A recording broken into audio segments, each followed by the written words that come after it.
बहन जी अब आपसे क्या ही छुपाएं हम, एक से एक रईस लड़की की हमारे लड़के के पीछे लाइन लगी पड़ी है।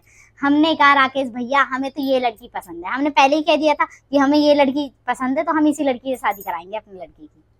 दहेज की कोई मांग नहीं है, बस हमें संस्कारी लड़की चाहिए, संस्कारी, सुशील, कामकाजी, बस। दहेज की कोई मांग नहीं है, मैं उसके सख्त खिलाफ हूँ। भाई साहब अब तो आप अपनी बेटी को विदा करने की तैयारी कर लीजिए। नहीं भाई साहब आप कैसी बात करते हैं, दहेज को लेके हमारी कोई मांग नहीं है, दहेज के तो मैं सख्त खिलाफ हूँ। बस हम तो इज्जतदार लोग हैं, इज्जत और सम्मान के भूखे हैं बस। अब भाई साहब पूरे खानदान में मेरा अकेला लड़का है जिसकी सरकारी नौकरी है, अब आपकी बेटी रानी बन के रहेगी। अब मेरे बड़े वाले बेटे को ही ले लो, वो बिजनेसमैन है और उसको शिफ्ट दीजिए इसके ससुर ने उसकी शादी पे। अब आप ही बताओ, कम से कम अपनी बेटी को फॉर्च्यूनर तो दोगे ही, उससे कम तो ना दोगे। मैं तो सख्त खिलाफ हूँ भाई साहब दहेज के।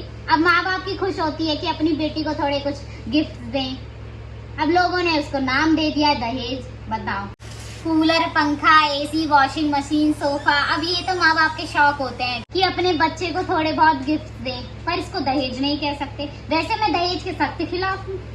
हमने तो अपने बड़े बेटे की शादी में समधी जी से खुद कह दिया था कि अपनी 2 जोड़ी कपड़ों में अपनी बेटी को विदा कर दो खुश से। बस हम तो इज्जतदार लोग हैं, सम्मान और इज्जत के लिए।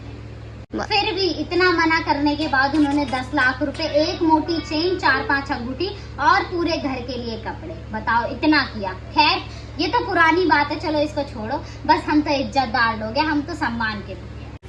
अब भाई साहब हर बात खुल के कहने की क्या जरूरत है, समझदार लोगों के लिए इशारा ही काफी होता है। अब आपको तो सरकारी नौकरी वाला दामाद मिल रहा है, तो आप अपनी बेटी जैसी विदा करोगे हम तो वैसे ही ले जाएंगे। बस हम तो सम्मान और इज्जत के लिए। अरे बहन जी, क्या कर रही हो? अरे बहन जी, निकल, बदतमीज।